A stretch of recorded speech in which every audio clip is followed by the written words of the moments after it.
Bueno, buenos días. Hoy es domingo 2 de agosto de 2020. Un tema que nos había quedado pendiente del mes pasado es el de la Revolución Francesa. Es un tema muy vasto, muy extenso, como para analizarlo hoy en 10 minutos, pero un aspecto poco conocido, que son los interesantes, ¿no?, de estos grandes temas. Primero es que la Revolución Francesa quedó reducida al lema, ¿no?, ese famoso lema: libertad, igualdad, fraternidad. Me gustaría sobre todo subrayar este último, ¿no?, la idea de fraternidad.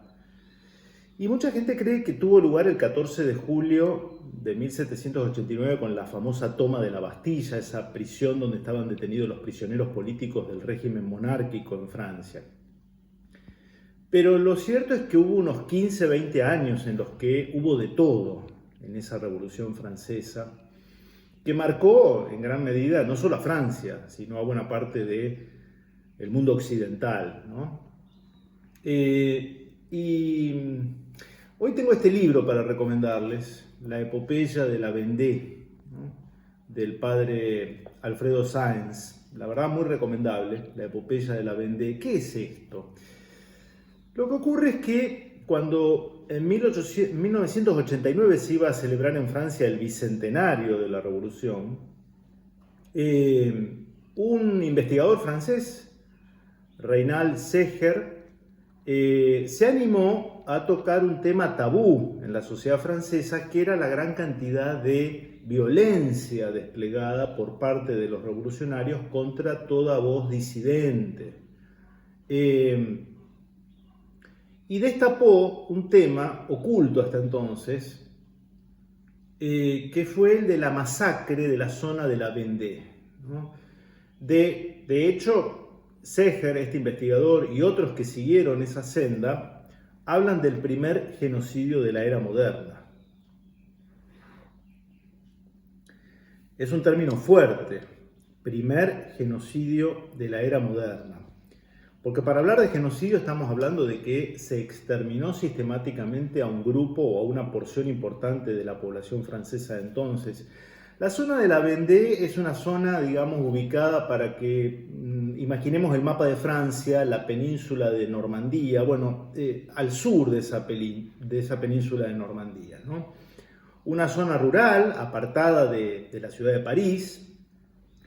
Y lo que el investigador Seger y el padre Alfredo Sáenz rescatan en este libro, muy documentado, que recomiendo, es que cuando la revolución adquiere un carácter totalitario, en el sentido de que, por ejemplo, primer elemento, perdón por la digresión, mucha gente cree que la revolución fue republicana desde el primer día. No, porque la revolución convive con el rey Luis XVI durante 4 años. A Luis XVI, el rey, y a su esposa, la reina María Antonieta, los van a decapitar, los van a guillotinar 4 años después. Es decir, la Revolución Francesa no fue antimonárquica desde el comienzo.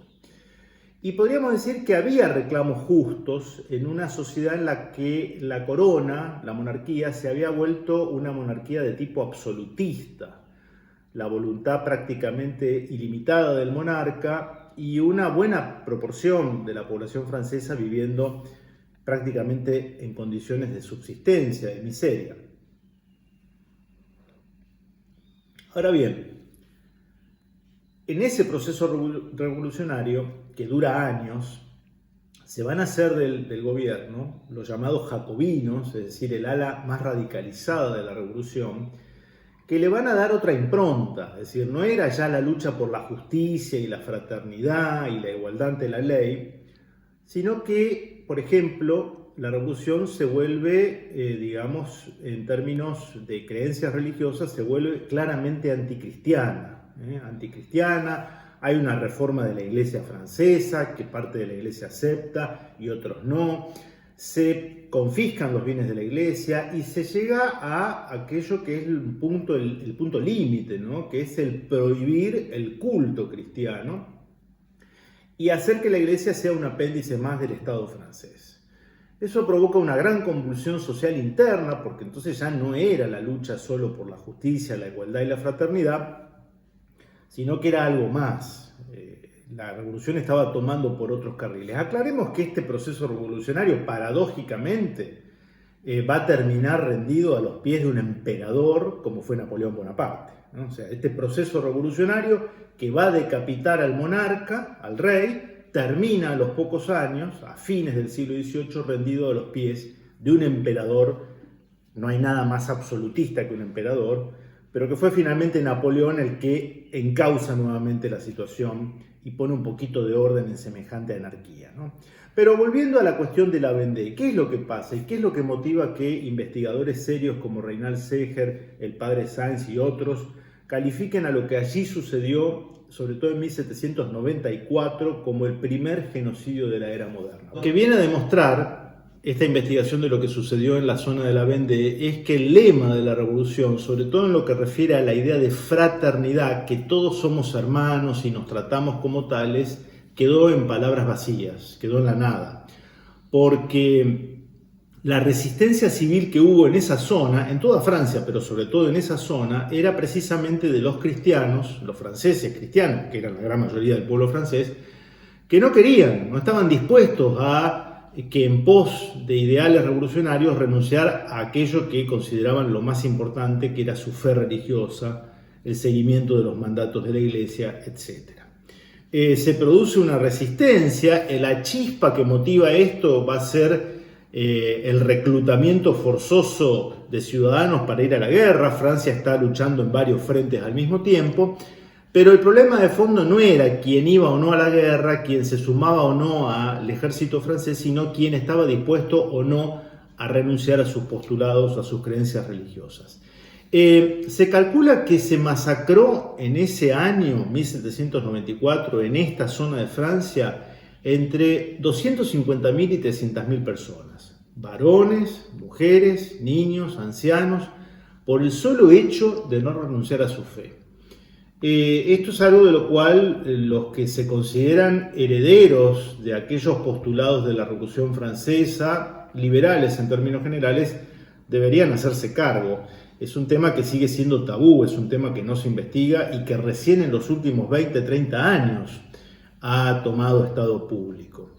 Y acá viene lo que a mí me interesa sacar como conclusión, es esta idea de la fraternidad. Fraternidad remite a la idea de hermandad, somos hermanos, y como hermanos se supone que nos ayudamos solidariamente y no que competimos entre nosotros. El problema es cuando esa revolución, porque como a mí me ha explicado mi profesor del colegio secundario Luis D'Aloisio, la idea de hermandad supone implícitamente, no lo dice expresamente, pero cuando yo hablo de fraternidad, de hermandad, estoy partiendo de un supuesto que es que admitimos todos una paternidad común, Es decir, yo veo al otro, al que tengo al lado, como un hermano si reconocemos ambos una paternidad común. Esa paternidad común en las sociedades vinculadas y fundadas por el cristianismo es Dios Padre. Es Dios Padre, Padre de todo el género humano. Padre ante quien los hombres somos hermanos. Hombres, varones y mujeres, se entiende, ¿no? Hombres en términos filosóficos me refiero. Ahora, si yo, desde el punto de vista revolucionario, anulo, aniquilo, elimino en esa ecuación al Padre en común, se cae automáticamente, por más que tampoco lo diga, la idea de fraternidad. Si yo elimino al Padre en común de mis hermanos, o con mis hermanos, no va a pasar mucho tiempo antes de que yo considere a quien tengo al lado no como un hermano, sino como un ajeno, como un extraño, cuando no como un competidor indeseable. ¿Se entiende un poco esta idea? El problema de base de la Revolución Francesa cuando se torna en un ateísmo radicalizado, ¿no?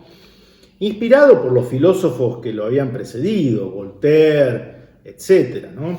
Y eso se ve claramente en la masacre de la Vendée. Es decir, aquellos que no aceptaban este nuevo dogma, no ya de base religiosa, sino de base laica, los postulados de del nuevo orden de cosas, ya no eran considerados hermanos, eran considerados enemigos del Estado. Y eso fue lo que motivó esta masacre de proporciones gigantescas, oculta en la historia oficial francesa hasta no hace mucho tiempo. Por tanto, la Revolución Francesa es un fenómeno muy complejo. Hoy se me ocurrió, como algo interesante, aportar este elemento. Fue una revolución violenta que le costó la vida a muchas personas. Alguien dijo por allí que en pocos años, por la guillotina o por los paredones de fusilamiento en Francia, en la Francia de la libertad y de los derechos civiles, murieron más personas indeseables para el régimen que, por ejemplo, los que durante siglos fueron juzgados por los tribunales de la Inquisición, bien digo. Entonces, ¿por qué mala fama en uno y buena fama en otro? Hay que tratar de ser coherente en estas cuestiones. Como el tema de la Revolución Francesa es tan amplio y admite varias lecturas y abordajes, lo vamos a seguir viendo seguramente en otras charlas mates de por medio.